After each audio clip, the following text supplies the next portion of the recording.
중국이 미국과의 교류를 슬슬 줄여서 독자적인 생태계를 구축하고 내수가 뒷받침되는 국가가 된다면 그게 또 다른 미국이죠. 영향력을 발휘할 수 있는 국가들이 많이 있어야 될 거 아니에요. 그런데 그런 국가들이 대부분 뭐냐? 별도의 밸류체인, 별도의 영역권, 그걸 글로벌 사우스라고 지칭한 걸로 보여진다는 거예요. 그런 과정에서 우리나라에 대해서도 러브콜을 강하게 보내는 거예요. 전 세계에 이제 한국 정도 규모감 가진 나라들 몇 개 안 남았거든요.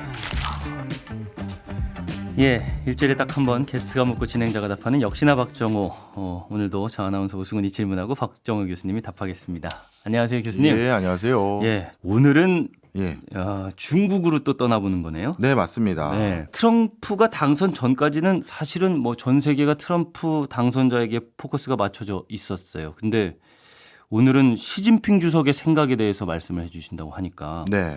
사실 당선된 이후로는 진짜 중국이 어떻게 나올지 어떤 식으로 재편이 될지 이런 게 되게 궁금하긴 해요. 네, 맞습니다. 시진핑 주석의 생각은 뭐 어떻게 알 수 있을까 이것부터 짚어볼까요? 네, 사실 트럼프 대통령이 이제 조만간 취임식을 하지 않겠습니까? 네. 예, 그러면 이제 그 취임사를 통해서 국정 운영 계획이라는 걸 우리가 엿볼 수가 있습니다. 내 4년 동안 전 이런 걸 해보고 저는 이런 통치 철학을 가지고 있습니다를 이제 우리가 들을 수 있는 기회가 있겠죠. 네. 그런데 중국 역시도 시진핑 주석이 매년 신년사라는 걸 합니다. 네. 그래서 이 다가오는 한 해 저는 이렇게 중국 경제의 상황을 이해하고 있고 중국의 상황을 이런 상황 속에서 이렇게 개척하고 또 해결해 나가겠습니다. 이런 것들에 대한 어떤 계획안을 발표하게 되어 있거든요.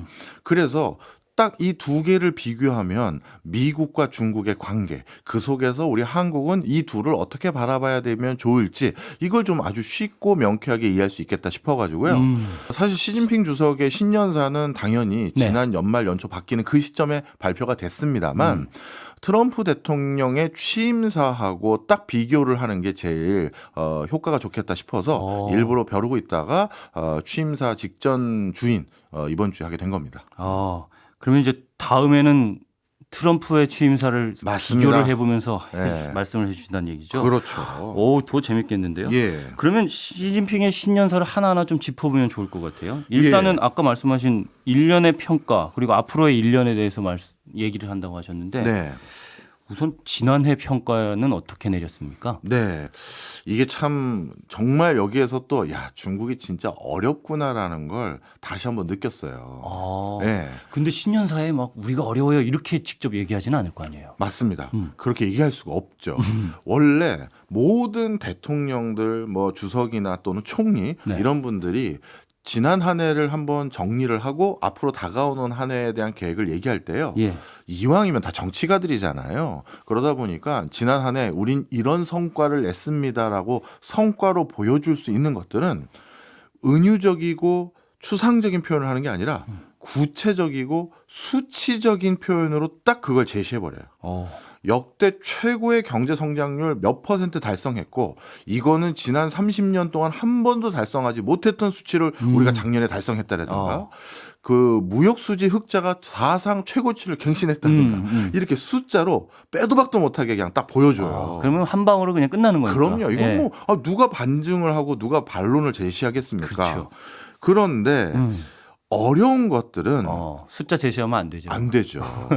그리고 어렵더라도 예를 들어서 조금 어려워진 거는 그래도 숫자를 좀 제시해요. 네. 다소 우리가 경제 성장률이 떨어져서 예년에 못한 뭐 0. 몇 %포인트 정도 낮아졌다. 이 정도는 그냥 사람들이 좀 주춤했네 받아들일 수 있는 수준이니까 그건 숫자로 얘기를 하는데 그러면서 다가오는 새해 우리가 다 열심히 해봅시다 이렇게 하는데 너무 안 좋으면요. 엄두가 안 나는 거예요. 그래서 이번 시진핑의 연설이 아마 12번째 정도 될 겁니다.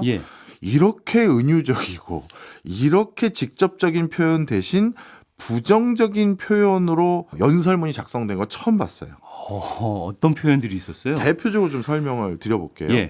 예를 들어서 2025년을 이제 설명하거나 2024년도 어떤 해였는지 설명할 때 그냥 예를 들어서 작년에 경제 어려웠죠 하면 직접 화법으로 경제 어려웠네 이렇게 되는 거잖아요.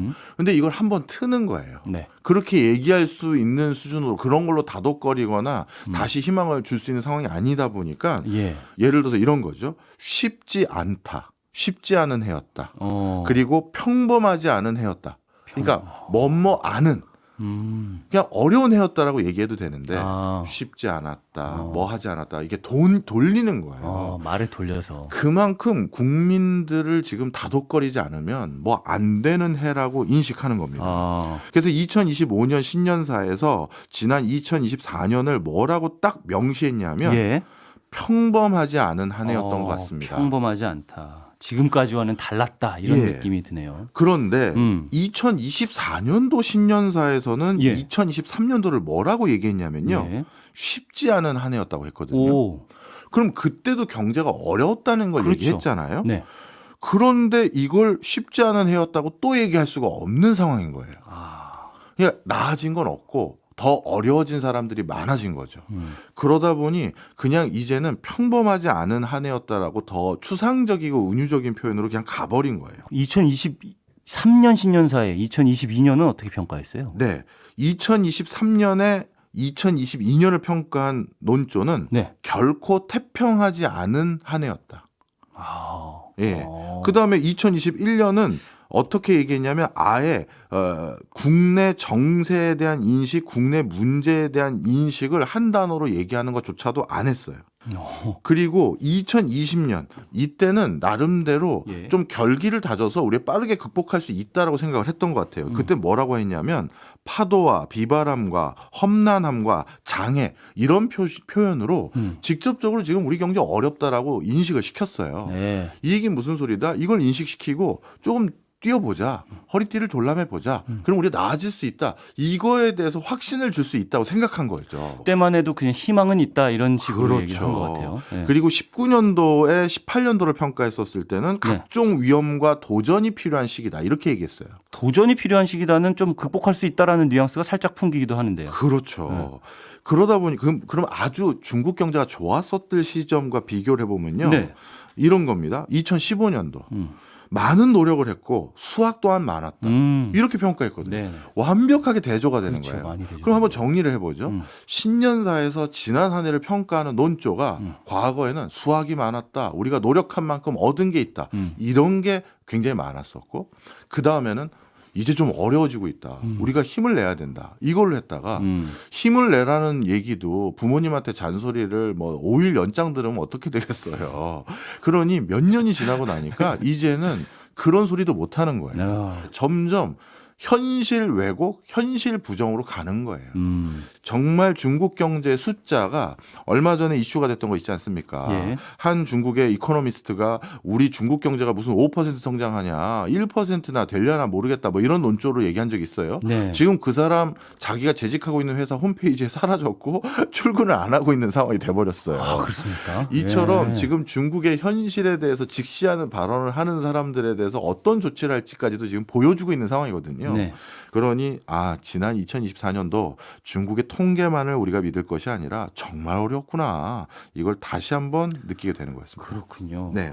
근데 신년사에 지난 한 해를 평가하는 그 단어 몇 가지만 가지고도 이렇게 네. 전체적인 흐름을 짚어주시니까 되게 재밌고 신기하기도 하고 그러네요. 네.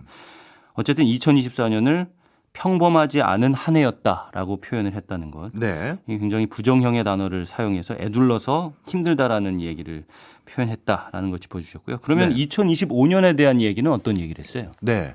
본인들의 노선을 이 표현을 지금 계속하고 있는 게 있어요. 중국식 현대화. 중국식 현대화. 예. 네. 그러니까 미국이나 영미식의 자본주의 시장 경제 원리는 절대 도입할 생각이 없다라는 거예요. 그 예전에 중국식 자본주의 이렇게 표현하기도 했잖아요. 맞습니다. 네. 그래서 중국식 자본주의라는 것은 영미식의 기본적인 방식은 바텀업이라고 하죠. 밑에서 그냥 어떤 역량 있는 창업가가 아니 개인이 자신의 아이디어라든가 자신의 어떤 돈을 벌어보겠다라는 아니면 가족을 부양해 보겠다는 적극적인 욕구 이런 것들을 통해서 그걸 자유롭게 할 수 있게 해보고 네. 그러다가 뭔가 성과가 나오는 이런 것들이 좀 더 크게 거기에 비중을 두는데 중국식 현대화라는 건 그게 아니라는 거예요. 해야 될 거, 하지 말아야 될 거, 어디까지 할 수 있는지를 다 중앙에서 결정하고 그래서 숙제를 내려다주고 예. 그래서 뭐 해 지정해주는 방식의 현대화 그리고 그 자본의 흐름과 자본의 내용도 다 관찰하고 모니터해서 통제하는 방식 이런 걸 중국식 현대화의 큰 어떤 프레임과 방식이라고 지칭하고 있거든요. 방금 말씀해 주신 지정해 준다라는 그 지정의 대상이 있잖아요. 네. 받아들이는 부분. 그쪽은 기업 쪽에도 그렇게 다 지정을 해 주는 건가요? 기업, 개인 다 마찬가지입니다. 예를 들어서 개인들에게 어느 지역에서 살 수 있을지 없을지 결정하는 거 이런 것들은 사실은 영미식에서는 그렇죠. 받아들이기 거주 어렵잖아요. 이전의 자유 뭐 이런 것들이 헌법으로 늘 명시가 되니까. 그렇죠. 네. 근데 중국은 흔히 말해서 우리 예전에 호패라고 하는 거 있지 않습니까? 물론 많이 완화됐어요. 많이 완화됐지만 엄연히 내가 그냥 어디 가서 살고 싶다고 편하게 살 수 있는 게 아니라 그쪽에서 살기 위해서 그 일종의 주민 신분을 그 동네에서 받아야 되고 네. 거기에서 차량을 편하게 이용하려면 그 성, 그 도시에서 발부한 번호표를 또 어떤 동네는 몇 천만 원 주고 번호표를 또 사야 돼요. 그러니까 이거는 다른 나라에서 상상 못하는 일들이 많거든요. 그런 것들을 우리는 계속 갈 수밖에 없다. 그래서 그걸 통해서 우리가 달성하고자 하는 걸 두 축으로 어떻게 보면 신년사에서 가장 길게 계속 얘기하고 있는 게 있는데요. 그게 바로 경제 발전과 과학기술 진보 이 두 축을 계속 걸어가야 된다라고 계속 천명을 하고 있는 상황입니다. 중국식 현대화라는 표현 그리고 경제 발전과 과학 기술의 진보 이 두 축이라는 말씀을 해 주셨는데 네. 경제 발전과 과학 기술의 진보는 그냥 딱 와닿는 게 있어요. 예. 그래도 어쨌든 방향성에 대해서 이런 방향이겠구나. 근데 중국식 현대화라는 표현이 왜 중요한 걸까요? 이거는 어쨌든 너무 추상적으로 들리기도 해서 네. 조금 구체화돼서 말씀해 주시면 좋을 것 같아요. 예. 이게 경제 발전과 과학기술 진보 그리고 중국식 현대화가 다 맞물려 있는 겁니다. 이렇게 보시면 좋을 것 같아요. 우리가 과학기술을 발달시키고 경제를 발전시키기 위해서는 네. 좀 표현이 좀 거칠게 들리실 수도 있습니다만 예. 누군가가 초과 이윤을 가지고 있어야 됩니다. 예를 들어 생각해 보세요. 네. 오승은 아나운서와 제가 네. 우주 발사체를 재활용하는 그런 기술을 만들어 보자. 예. 아니면 지구 위에 위성을 4만 개 가까이 띄워서 전 세계를 단일 네트워크로 연결하는 그런 기술을 개발해 보자. 하려면 우리 둘이 대학을 막 졸업한 역량 있는 엔지니어와 기업가라고 해서 우리가 그거 할 수 있을까요? 투자를 받아야 되잖아요. 그렇죠. 예. 그럼 그 투자하는 사람도 이게 될 수 있는 일이야 없는 일이야 의구심이 있는 이런 프로젝트에 투자하려면 이런 마음이 좀 있어야 투자가 이루어지지 않을까요? 제가 재산이 돈 많이 벌어서 많이 있는데요. 뭐 안전하고 지속적인 수익 창출할 수 있는데도 이미 투자를 많이 해놨는데 제가 요 정도 돈은 없어도 된다. 하지만 한번 투자해서 성과를 내면 완전 대박이 날 수 있는 그런 분야에 투자해 놓으려고 했던 돈이 있는데 네. 이걸 두 분께 드릴 테니 한번 해보시죠. 예. 이럴 거 아니겠습니까? 그렇죠. 그러니까 그 투자자도 뭔가 자신의 초과 이윤이 어마어마하게 있었을 때 이런 데 투자를 할 수가 있는 거예요. 뭔 소리인지 이해하셨죠? 너무 잘 알겠어요. 네. 그런데 중국은 모든 경제의 의사결정을 국가가 하잖아요. 그럼 국가가 이런 초대박 프로젝트 아니면 가장 진일보한 과학적 성과를 낼 수 있는 프로젝트에 투자를 하려면 국가도 초과 이익, 초과 이윤 같은 게 있어야 돼요. 그렇죠. 네. 그렇지 국가도 않습니까? 있어야 돼요. 네. 그리고 몇 번 투자를 했는데 계속 실패하지만 또 해봐 해줘야 되잖아요. 그렇죠. 그럼 그 초과 이윤을 그동안 중국은 어디서 조달받아 왔느냐 했었을 때 방금 말씀드렸던 지역을 명확히 구분한 것이 그 초과 이윤을 얻는 방식이었어요. 그건 쉽게 설명드리면 네. 중국은 농민들이 살고 있던 그 좀 낙후된 지역과 네. 먼저 선도 도시를 육성하자라고 하는 일선 도시 이렇게 두 개로 구분할 수가 있는데 네. 일선 도시에선 창업하고 공장 짓고 규모감 있는 시설 투자하고 R&D 할 수 있는 자금이 필요한데 네. 그 자금을 어디서 조달했느냐? 이 일선 도시에서 물건 생산한 것을 이 농촌 지역이나 낙후된 지역에 나름 비싸게 파는 거예요. 국가가 그걸 허용하는 거죠. 네네. 그리고 농촌 지역에서 생산한 농산물이나 이런 것들을 여기서도 뭔가 이득을 얻어야 될 거 아니겠습니까? 근데 중국은 예전부터 집합소 같은 곳이 있어요. 거기서 다 모으거든요. 그래서 그걸 다 도심지로 보내주거든요. 왜냐하면 여긴 대부분 핵개물 국영기업들이 다 가지고 있단 말이에요. 그렇겠죠. 중국의 재계서율 1등부터 100등은 다 국영기업이에요. 알리바바 같은 게 이상한 거고.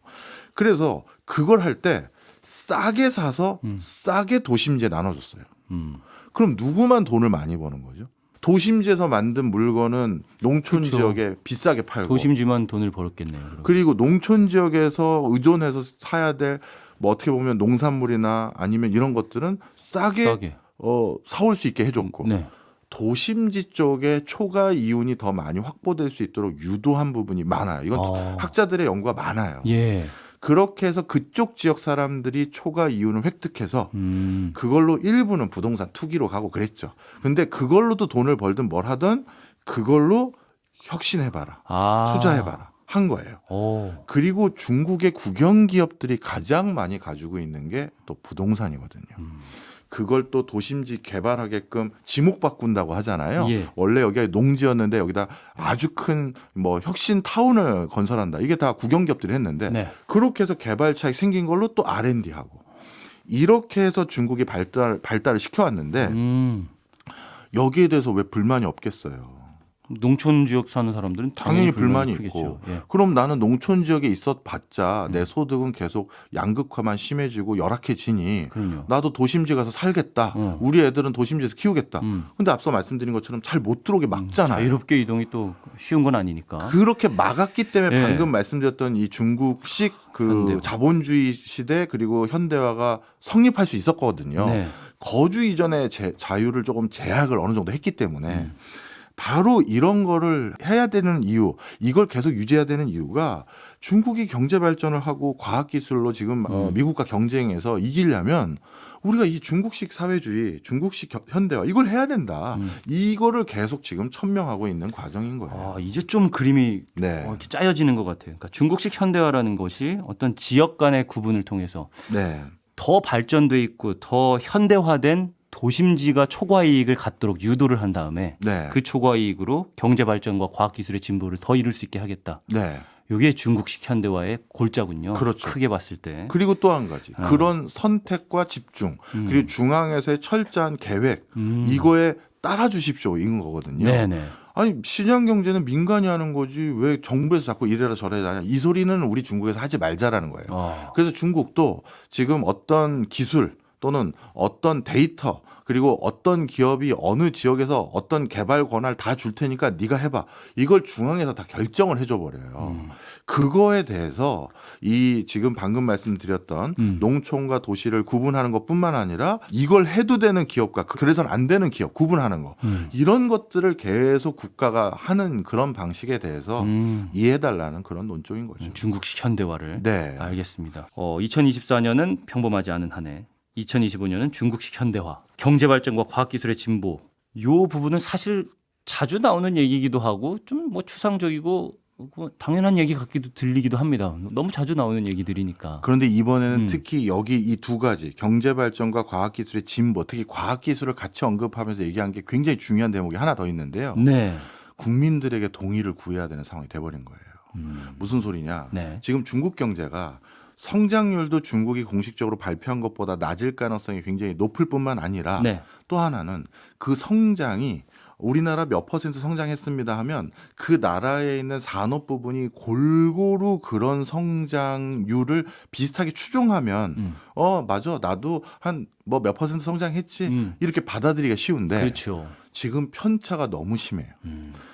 그래서 아니 왜 중국 중앙정부는 알리바바, 텐센트, 화웨이, 샤오미 이런 디지털만 계속 신경 쓰고 우리 전통적인 산업 부분인 건설 아니면 석유화학 뭐 아니면 어떤 부분 이런 거 왜 신경 안 쓰냐 이런 목소리가 높아지는 게 자신이 종사하고 있는 산업 섹터가 어느 쪽 섹터인지에 따라서 급여 차이가 점점 더 벌어지기 시작했어요. 예, 실질적으로 디지털 분야와 전기 자동차 등등 어떻게 보면 중국에서 잘 나가는 요즘 분야들 있지 않습니까? 예. 거기에서 받는 급여 소득자의 급여와 그렇지 않은 섹터에 특히 오프라인을 기반으로 한 전통 부분에 종사하는 사람들의 어떻게 보면 급여 수준은 반대쪽은 그러니까 잘 나가는 쪽이 아닌 데는 역성장을 해요. 음. 오히려 급여가 줄어요. 예.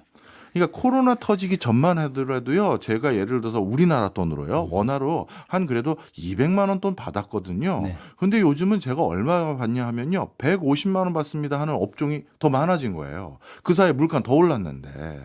그러다 보니 시진핑 주석 입장에선 아니 왜 우리는 국가에서 신경 안 쓰는데 이런 소리가 나올 거 아니겠습니까? 네. 근데 그게 아니라 우리가 지금은 선택과 집중을 해서 더 큰 당면 과제를 해결하기 위해서 과학 기술에 지금 총력을 집중해야 됩니다. 이걸 역설했다 이렇게 봐야 된다는 거죠. 네. 예. 근데 아까 말씀하셨잖아요. 그 중국식 현대화를 이루기 위해서 국가가 주로 지정을 하기까지 한다고. 예. 어느 부분을 발전시킬지. 그러면 임금 같은 부분도 어느 정도 지정하는 게 있을 거 아니에요. 그럼요. 그런 부분에서 차이가 나면 실질적으로 많이 느끼겠어요, 국민들은. 이게 맞습니다. 네. 사실 중국도 우리나라랑 노동과 관련된 제도는 좀 비슷한 면이 있어요. 어떻게 보면 사람 함부로 못 내보내고 그러다 보니까 어느 직업을 선택해서 들어가게 되면 웬만하면 평생 직장 비슷하게 거기에서 오랫동안 재직하는 면이 좀 있습니다. 물론 중국도 소상공인들이나 중소기업은 그렇지 않겠지만요. 그런데 그런 과정에서 그 대부분 또 중국의 국영기업들이 가지고 있는 회사들에 재직한 사람들도 많은데 봤더니 국영기업들이 가지고 있는 회사들 중에서 하이테크 분야의 회사들은 인건비를 팍팍 올려주고 우수인재 유치한다고 더 많이 주고 그런데 그렇지 않은 전통적으로 어떻게 보면 관리단의 회사들은 인건비가 오르는 게 아니라 지금 국가가 어렵지 않느냐 하면서 줄여버리고 이런 일들이 생기니까 이거 뭐냐 그러니까요. 동의받기가 어려운 거죠. 예. 동의를 어떻게든 얻어내야 되는데 신년사를 통해서 그렇죠. 어쨌든 계속 추진을 하는 거겠죠. 예, 예. 근데 어쨌든 이 부분은 네. 중국 내 국민들에게 표현하는 그런 표현일 거고. 네. 예. 중국 내에 대한 관심이 우리로서는 네. 그렇게 뭐 심하게 이렇게 관심이 집중되진 않아요, 사실은. 예.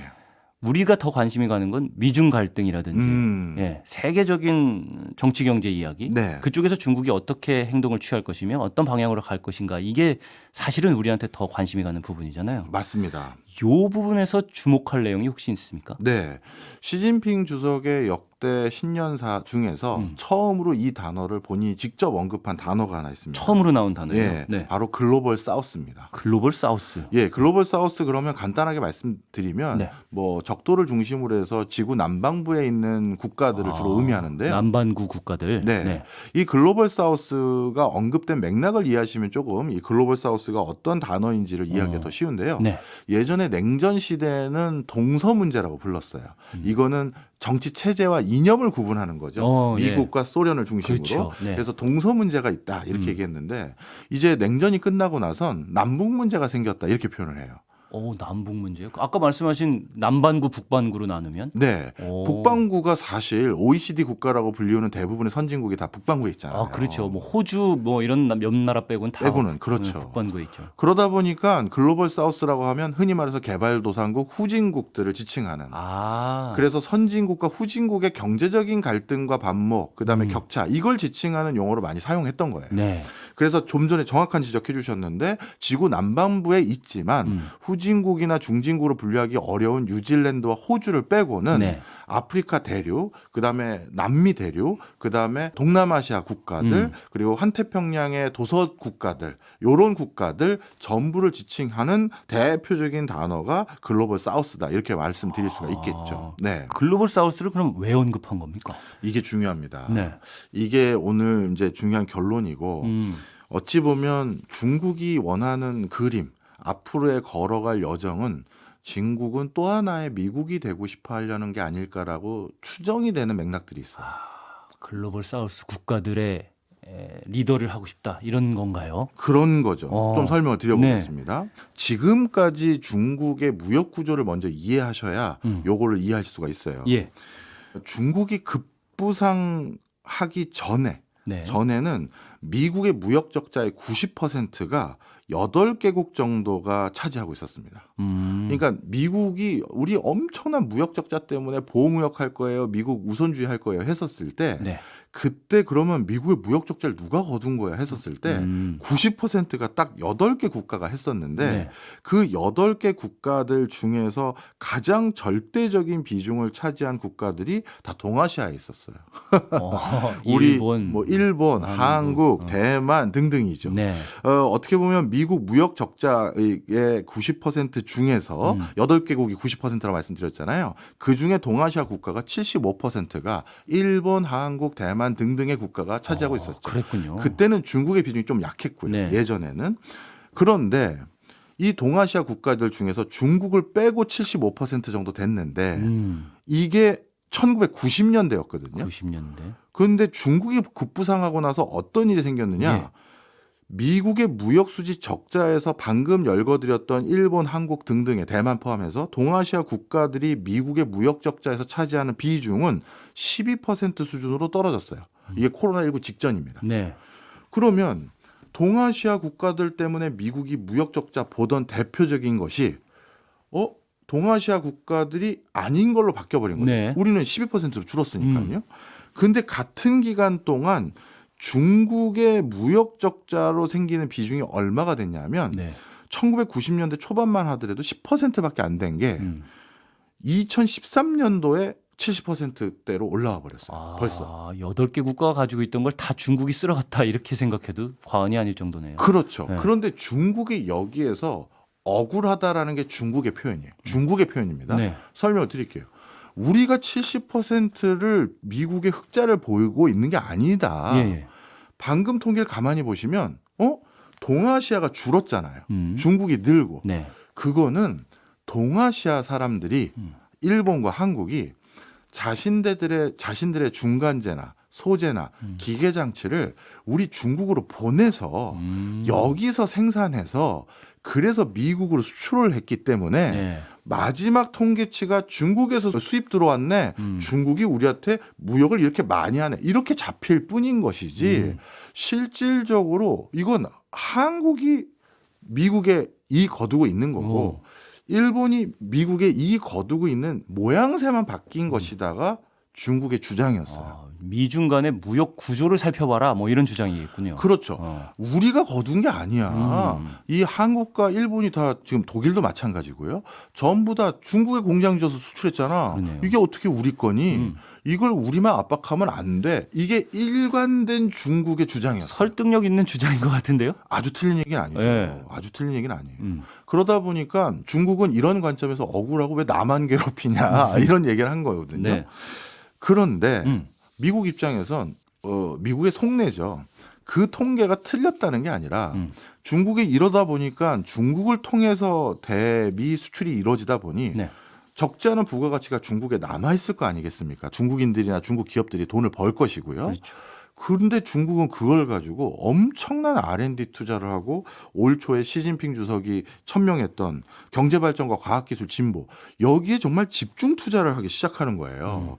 그래서 중국이 이제 2030년대에 들어서면 미국과 어깨를 나란히 할 수 있는 분야로 꼽히는 게 이건 미국 보고서들에서 나오는 분야인데요. 예. 정보통신, 로봇, 우주항공, 해양공학, 고속철도, 고효율, 신재생 에너지 차량, 농업기기, 신소재, 바이오 등 이제 이게 미국과 똑같은 수준까지 올라올 섹터가 이쪽에 많다라는 거예요. 근데 이게 진짜 최첨단 기술들이에요. 그렇죠. 네, 정보통신, 로봇, 우주항공, 바이오. 네. 그렇죠. 그러니까 중국이 동아시아 국가를 비롯해서 독일이나 유럽 국가들의 공장 역할을 해가면서 그걸로 번 돈으로 자체 역량을 높여가고 있다. 그렇죠. 그게 걱정이 되는 네. 거죠. 그러니까 중국 말이 틀렸다는 게 아니라요. 실제 그걸 연구개발 투자를 보면 알 수가 있는데요. 2017년도에 중국과 미국의 연구개발 투자 규모가 지출이 돈으로 따지면 비슷비슷합니다. 미국이 4,960억 달러고요. 네. 중국이 4,080억 달러예요.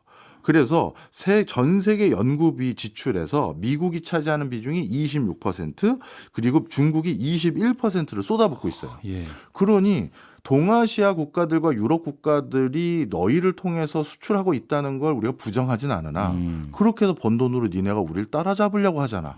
이걸 이제 견제하려는 거고요. 예. 근데 문제는 중국의 연구개발 증가 액수가 이게 어마어마하다는 거예요. 미국 같은 경우는 어떻게 되고 있냐면 연구개발비가 최근 들어서 연평균 증가한 비율이 4%씩 늘려주고 있어요.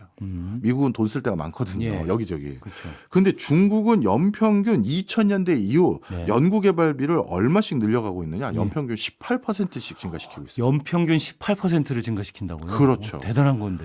그리고 또 한 가지 무서운 건 미국은 인구가 3억대 수준이란 말이에요. 예. 근데 중국은 인구가 15억대잖아요. R&D 인력도 뭐 몇 배씩 쏟아붓는 거예요. 아.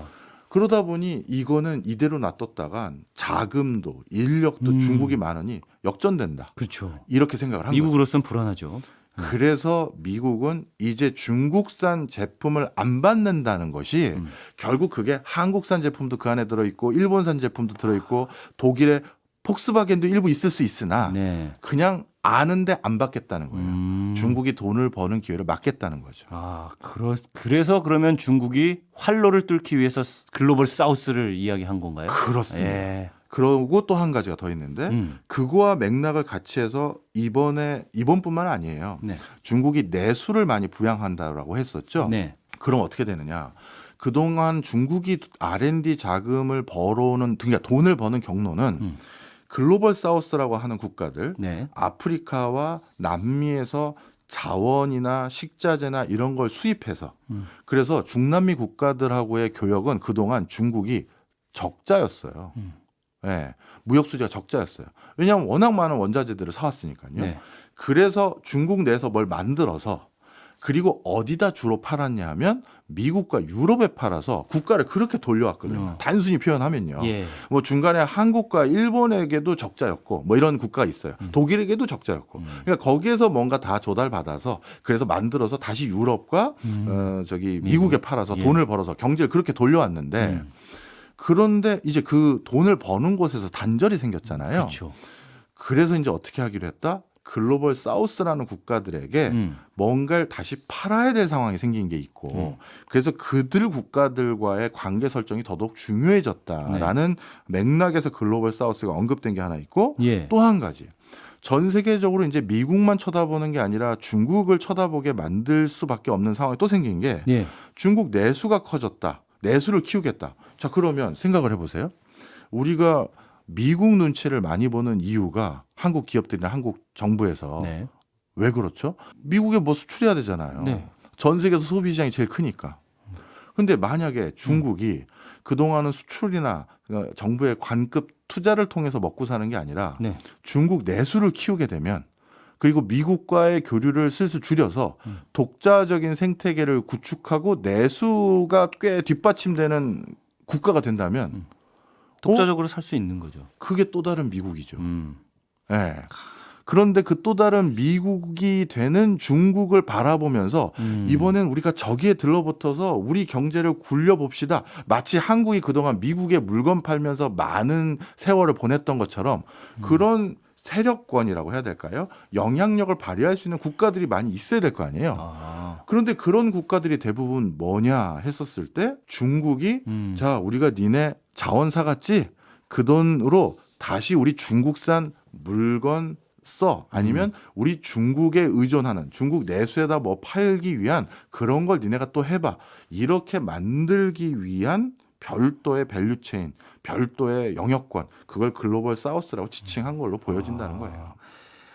그렇군요. 그러면 교류 협력이라는 것도 굉장히 강화가 돼야 되는 부분이잖아요. 네. 그냥 뭐 1000명만 한다고 되는 건 아니고. 그렇습니다. 교류 협력을 어떻게 할 것인지에 대한 전략도 필요할 것 같은데요. 여기는 신년사다 보니까 그 세부적인 얘기는 아직 나오진 않았어요. 그렇군요. 하지만 우리가 앞으로 글로벌 사우스 국가들하고 정말 중요한 역할을 같이 해야 되고 네. 그것 때문에 시진핑 주석이 그 직접 챙기는 몇 개의 국제 기구들이 있어요. 아프리카 연맹, 그다음에 상하이 협력기구, 그다음에 브릭스, 그다음에 에이펙, G20 이런 미국 말고 다른 국가들의 목소리가 적극적으로 투영되는 곳에서 네. 우리가 다른 동맹국이라고 해야 될지 연대를 구축하는 국가들 더 늘리자. 그리고 거기에서의 교류협력을 더 늘리자라고 얘기를 하고 있는 상황이고요. 예. 그런 과정에서 우리나라에 대해서도 러브콜을 강하게 보낼 거예요. 네. 그 글로벌 사우스와의 교류 협력을 강화하기 위해서 우리 대한민국의 역할이 필요하다라고 생각하는 걸까요? 그것도 있고요. 네. 글로벌 사우스만 가지고는 음. 미국과 유럽에서 어떻게 보면 단순히 표현하면요. 펑크난 매출을 메꿀 수가 없어요. 예. 네, 메꿀 수가 없어요. 그러면 어딘가 시장 규모가 좀 튼실한 그런 나라에서도 뭔가 중국이 이제 성과를 내지 않고서는 네. 이제는 미국과 유럽은 지금 선언이 그거잖아요. 글로벌 사우스 이런 얘기만 많이 했다는 게 이제는 다른 데를 눈독을 들여야 되는데 전 세계에 이제 한국 정도 규모감 가진 나라들 몇 개 안 남았거든요. 아, 그렇군요. 그래서 아마 2025년도에 시진핑 주석의 여러 가지 신년사의 맥락들을 지켜봤을 때 한국에게 굉장히 다양한 제스처도 취하고 문호도 열고 뭐래도 해보고 싶은 그런 거를 많이 요청할 거라고 보여지고요. 그거는 우리에겐 기회이자 위기죠. 그걸 하는 이유가 뭐겠어요? 갑자기 지난해 비자 면제해 준 이유가 뭘까요? 잘 지내보자는 제스처도 있지만 네. 그걸 제스처를 취할 때 한국에게 돈을 덥석 주는 걸로 하지 않죠. 중국도 지금 자금 여력이 여의치 않다니까요. 네. 비자 면제를 해줘서 한국 사람들이 중국에 올 때 편의성을 봐주는 것도 있지만 그렇게 하면 몇 년 동안 한국인들이 일본 가서 관광해서 일본 경제 참 좋아졌더라. 그러면 이제 중국도 좀 와줬으면 좋겠다. 그래서 우리뿐만 아니라 유럽도 비자 면제해 준 데가 많거든요. 그런 것들 해주고 자기들이 이익도 되면서 같이 할 수 있는 걸 좀 많이 이제 열어주려고 할 것 같아요. 한국의 경제 규모에 좀 집중을 하면서 주목을 하면서 한국과의 관계 회복을 앞으로 해 나갈 것이다. 네. 라는 예측을 해 주셨습니다. 그리고 또 한 가지. 글로벌 사우스를 들어가거나 네. 글로벌 사우스의 여러 국가들 들어갈 때 아직까진 글로벌 사우스 국가들이 모두 중국에 대해서 우호적이지가 않아요. 네. 특이하게 중국 때문에 돈을 엄청 번 대표적인 국가가 중남미에선 브라질이거든요. 예. 본인들이 돈을 많이 벌어서 한때 중국 특수 때문에 브라질 경제가 완전히 화랑이었던 적도 있는데 브릭스로 묶이기도 했었잖아요. 그렇죠. 네. 그런데 지금 브라질 내부에선 어떤 목소리도 많으냐 하면요. 중국에 어떻게 보면 식자재 납품하고 그다음에 이 육류에 납품하다 보니까 아마존 밀림 황폐화하고 벌목하고 하다 보니 이상 기후 현상으로 우리가 너무 혹독한 대가를 치르고 있다. 중국 특수를 좋아할 게 아니다. 이런 목소리도 높아지고 있어요. 그러다 보니 뭔가 반감을 가지고 있는 국가들도 많고 또 중국에서 또 이상한 물건들 넘어온다고 해서 중국 컨테이너 선들에 대해선 좀 검역이라고 해야 될까요? 이거를 좀 강화하는 나라들이 꽤 있어요. 그런데 그런 나라들에 진출할 때 한국이 거점이 되면 너무 편하거든요. 한국산 컨테이너는 통관이 아주 나이스해요. 우린 아주 쉽게 표현하면 장사하는 나라지 않습니까? 그리고 굉장히 성숙화된 나라고. 네. 그래서 물류에 대해서 이거 한국 거면 뭐 무슨 마약이 있겠어 뭐가 있겠어 그냥 바이패스 이런 경우가 많거든요. 네. 그리고 우리는 FTA 체결돼서 웬만하면 또 쉽게 넘어갈 수 있는 곳들도 많고요.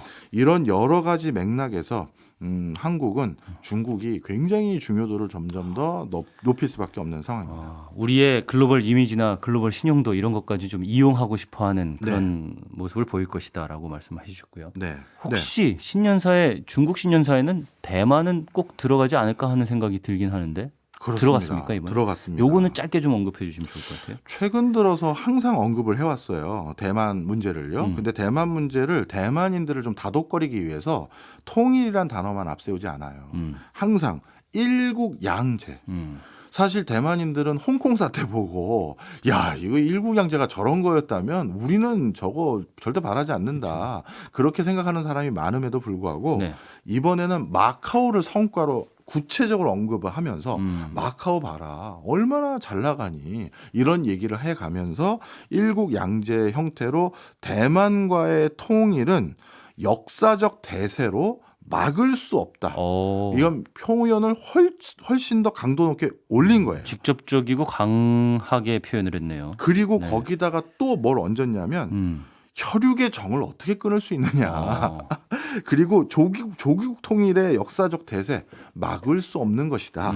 이런 아주 직접적이면서 우린 그냥 하나다라는 걸 절대 의심해서는 안 된다라는 걸 아주 강력하게 천명을 했죠. 알겠습니다. 중국의 신년사를 통해서 중국이 앞으로 지난해를 어떻게 평가했고 앞으로 또 2025년을 어떻게 설계해 나갈지 많이 설명을 해주셨는데 지금까지 저는 오승훈이었고요. 다음 주에 다시 찾아오도록 하겠습니다. 고맙습니다. 네, 감사합니다.